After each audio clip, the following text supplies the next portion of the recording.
போயும் போயும் ஆம்பளை பிள்ளையா பிறந்துட்டேடா. இந்த உலகத்துல ஒரு மனுஷனுக்கு சாதாரணமா வர்ற வெக்கம், மானம், சூடு, சொரணை, கோபம் இது எதுவுமே இல்லாம வாழ பழகணும். தப்பே பண்ணலனாலும் சாரி சொல்லணும், வலிச்சாலும் சிரிச்சு பழகணும்.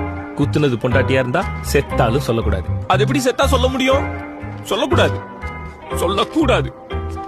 பிறந்ததுல இருந்து படிச்சு முடிக்கிற வரையும் பெத்தவங்களோட சந்தோஷம் தான் உன் சந்தோஷம், அவங்களோட கனவு தான் உன் கடமை. படிச்சு முடிச்சு வேலைக்கு போனதுக்கு அப்புறம் உன்னோட பாஸோட கனவு தான் உன்னோட டார்கெட். கஷ்டப்பட்டு கடன்பட்டு கல்யாணம் பண்ணி முடிச்சா மனைவியோட சந்தோஷம் தான் நம்ம சந்தோஷமா? மனைவிக்கு மட்டும்தான் சந்தோஷம். நமக்கு இந்த சந்தோஷம் சிரிப்புக்கெல்லாம் டைம் இருக்காது. டைம் ஆயிடுச்சு ப்ரோ.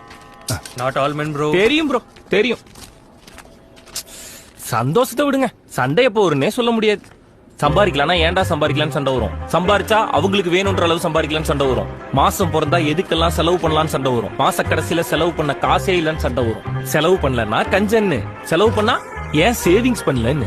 ப்ராப்பர்ட்டியும் வாங்கணும், பர்சனல் டைமும் ஸ்பெண்ட் பண்ணணும், இன்வெஸ்ட்மெண்ட் பண்ணணும், இன்டர்நேஷனல் ட்ரிப்பும் போகணும். எது வேணும் வேணாம், பிடிக்கும் பிடிக்காது, முடியும் முடியாதுன்னு தெரிஞ்சு புரிஞ்சு சந்தோஷமா வச்சுக்கிறதுக்குள்ள போயும் உன்னையா கல்யாணம் பண்ண அப்படின்ற இந்த ஒத்த வார்த்தையில மொத்த டிப்ரெஷனையும் நம்ம தலையில இறக்கிடுவாளுங்க. Bro, not all women bro. தெரியுங்க.